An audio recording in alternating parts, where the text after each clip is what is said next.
The town lay in the shadow of wide, rolling hills, dust rising from the dirt roads whenever a wagon passed. Life, there was quiet, slow, and predictable.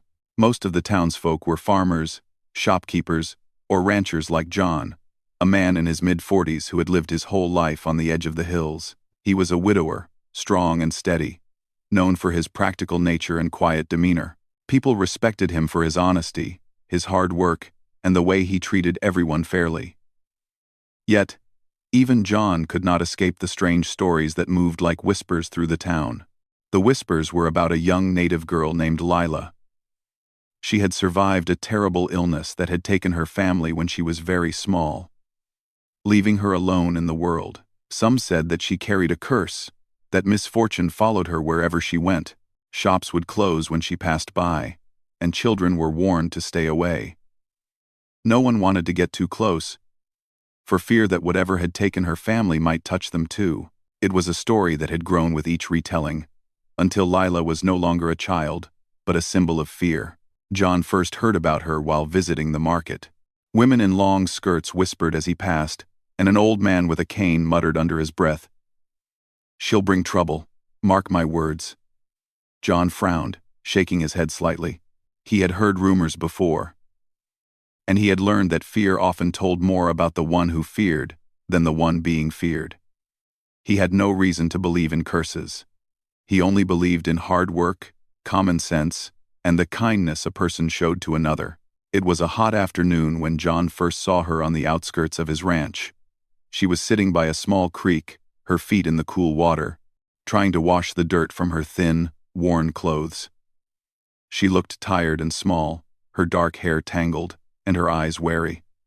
John could see why the townsfolk whispered. She looked fragile, almost as if the world itself had pushed her into hiding. Yet, when he looked closely, he saw determination in her eyes, a spark that spoke of survival against all odds. He walked slowly toward her, careful not to startle her. "Hello there," he said gently. She flinched, pulling her arms close, but didn't run. "My name is John. I own the ranch nearby." "Are you hungry?" She hesitated, eyes wide.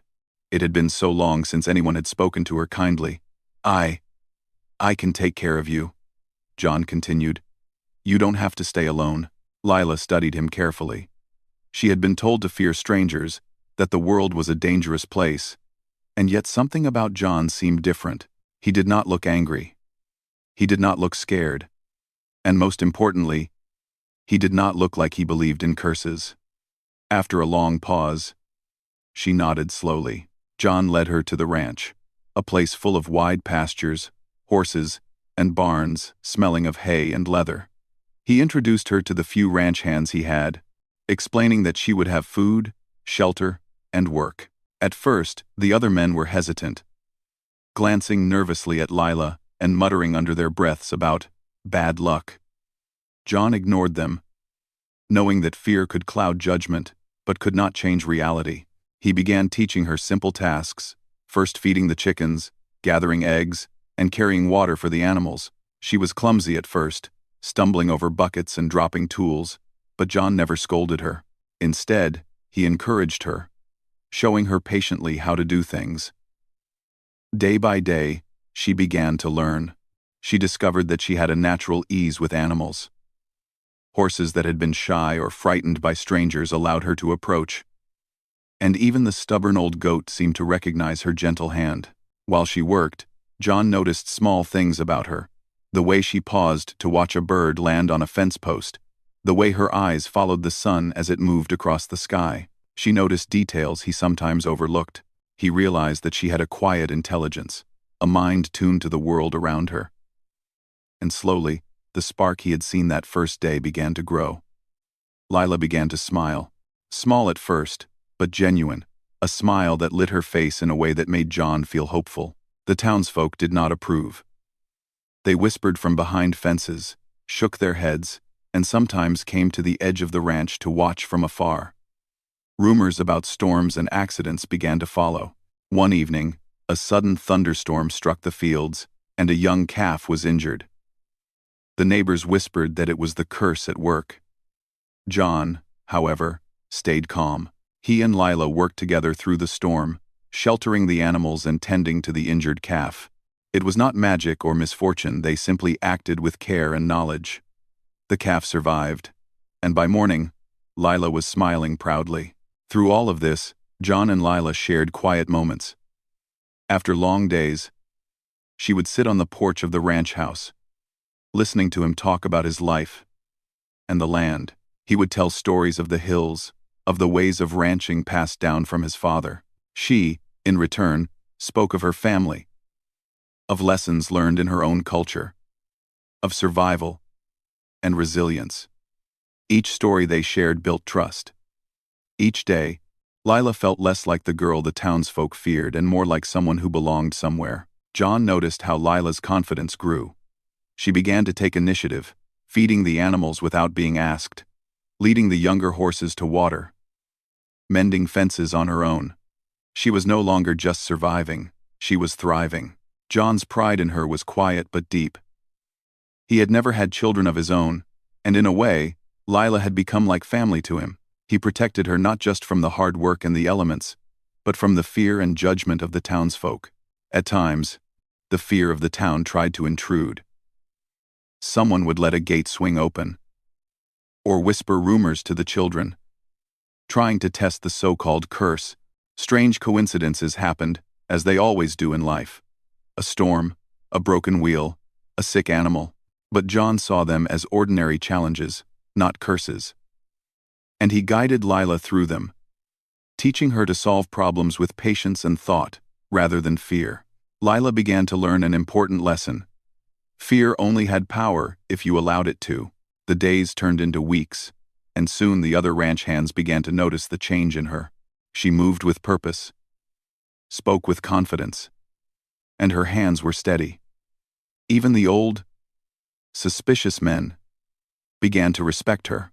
When she helped a lost horse find its way back to the barn, they nodded quietly, no longer whispering warnings. John smiled to himself, knowing that the hardest part of her journey, overcoming the fear of others, was beginning to fade. Evenings on the ranch became a time of quiet companionship.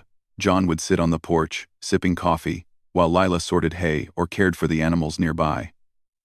They would watch the sun dip behind the hills, the sky turning shades of orange and purple. Lila would sometimes hum softly, a sound that filled the ranch with warmth.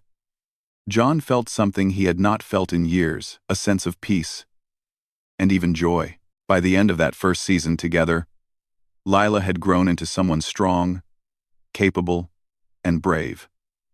She no longer flinched at strangers or whispered in fear.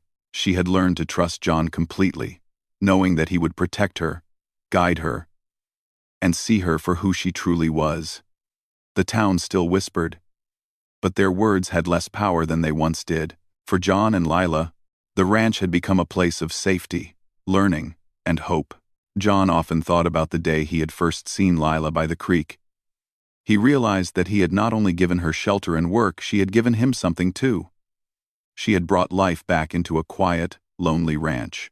She had reminded him of the power of trust, courage, and seeing beyond fear. And as he watched her ride a horse across the open fields, laughing as the wind whipped her hair, he knew that whatever the townsfolk believed, there was nothing cursed about this girl. She was a spark of life. And his life, too, would never be the same. As the weeks passed, life on the ranch settled into a rhythm that suited both John and Lila.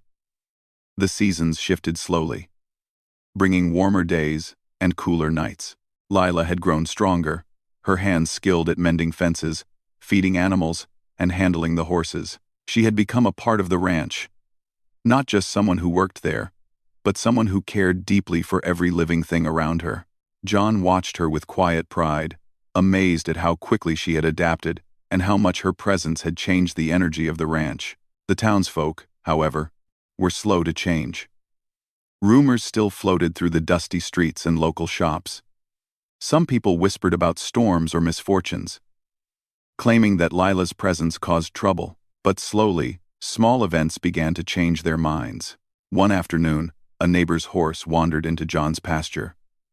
Lila had taken it upon herself to calm the frightened animal, and return it safely.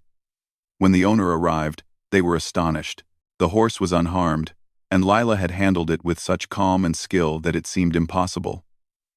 The story spread through the town, replacing some fear with cautious respect. John noticed another change too. Lila had started sharing her own knowledge that had been passed down through her family. She spoke of natural remedies and ways to care for both animals and people, using plants from the hills. John listened carefully, learning things he had never known. When one of his cows fell ill, Lila prepared a herbal mixture that helped the animal recover quickly. John realized that her knowledge, once dismissed as strange or even dangerous, was practical and valuable. The more she taught, the more he understood the depth of her wisdom and resilience. Their bond deepened further during long, quiet evenings. They would sit together under the wide sky, the ranch stretching out around them. Sometimes John would tell her stories of his family and the challenges he had faced running the ranch alone. Other times, Lila would speak of her lost family and the lessons she had learned from surviving on her own. It was during these moments that John realized how much he had come to rely on her presence. She had brought laughter, conversation, and warmth back into his life, filling a space he had not known was empty. One day, a dangerous event tested both of them. A wildfire broke out in the hills surrounding the ranch. Fueled by dry grass and strong winds, flames moved quickly, threatening not only their land but neighboring farms. John and Lila worked side by side, moving animals to safety, digging fire breaks, and guiding workers to protect as much as they could. Lila's calm and focus during the chaos impressed John. She moved without hesitation, thinking of every animal, every fence, every person. Her courage shone brighter than any fear the townsfolk had ever imagined. When the fire was finally contained, the townspeople could no longer deny her courage. Some came to thank her personally, expressing awe at how she had helped save their livestock and homes. The whispers about curses faded, replaced by quiet admiration. Children, who once avoided her, now watched her in fascination, seeing someone brave and capable. Lila smiled gently at them, her fear of others gone. She had earned her place, not through words, but through action. John saw another change too. His own life had transformed. He felt less alone, more connected to the world around him. The ranch was more productive, not just because of Lila's skills, but because she had brought energy and hope into the place. Crops thrived, animals were healthier, and even the weather seemed kinder to their efforts. John realized that trust and acceptance had created a kind of harmony he had never experienced before. Through all these changes, Lila began to feel a sense of belonging she had never known. She was no longer the frightened girl hiding on the outskirts of town. She had a home, a mentor, and a friend who valued her for who she was, not for the rumors that had followed her. She began to teach some of the younger ranch hands the skills she had learned, guiding them with patience and a quiet authority. They listened, sometimes skeptical at first, but soon they too recognized her talent and knowledge. As time went on, small victories continued to change the town's perception. The local store owner asked Lila for advice about keeping animals healthy, and a neighbor sought her guidance when a child fell ill. Slowly, she became known not as a curse, but as someone whose knowledge and courage benefited everyone. The town learned an important lesson. Fear and superstition could only thrive in the absence of understanding and compassion. Lila had shown them both. John often reflected on the contrast between the early days and the present. When he first offered her shelter, he had not known what would come of it. He had simply seen a girl who needed help and had trusted his own judgment over the whispers of the town. Now, he could see how much that simple choice had changed both their lives. Lila had brought him companionship, joy, and a renewed sense of purpose. In helping her, he had discovered that giving trust could create strength far beyond what he had imagined. One morning, Lila woke early to check the animals. The ranch was quiet, the sky soft and golden with sunrise. She moved through the pens, greeting each horse and cow with gentle words. John joined her, carrying buckets of feed, and they worked together in comfortable silence. It was moments like this that made John realize the depth of their bond. They had become partners in the truest sense, not just in work, but in life, in trust, and in mutual respect. Evenings continued to be a time of reflection and quiet joy. Sometimes they would sit by the fire, talking about dreams for the future. Lila spoke of exploring more of the land, of learning new skills, and maybe one day helping others who had been cast out or feared by society. John listened, encouraging her, proud of the woman she was becoming. He felt grateful that he had recognized her worth from the beginning, and that he had chosen to stand by her when others had turned away. The town continued to change as well. The stories of fear and curses were replaced by tales of bravery and skill. Neighbors began to respect both John and Lila, seeing their contributions to the community and the way they faced challenges with courage. Children who had once been warned to avoid her now played near the ranch, learning from her example of kindness and resilience. John realized that Lila had not only changed his life but had quietly influenced the entire town. One afternoon, as they walked together through the fields, John looked at her with quiet admiration. Lila had grown into a young woman who carried herself with confidence and grace. She had learned to trust herself and the world around her. And John, who had once lived quietly, now felt a renewed sense of purpose.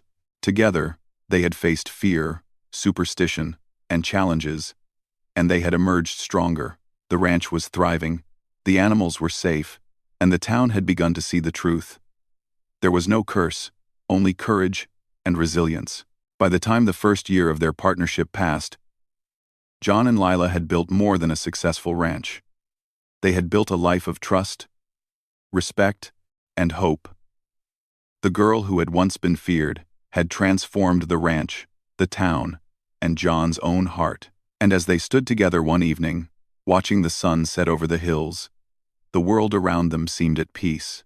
Lila smiled, her eyes reflecting the golden light, and John realized that accepting her had not only saved her, it had changed his life forever. From that day forward, their lives continued in harmony. Lila became a symbol of strength, compassion, and knowledge, showing the town the power of understanding over fear. And John, who had once lived quietly, found joy, purpose, and companionship in the girl the town had once dreaded. Together, they proved that courage, kindness, and trust could overcome even the deepest fears, and that life could be transformed when someone chose to see the light in another person rather than the shadows others imagined.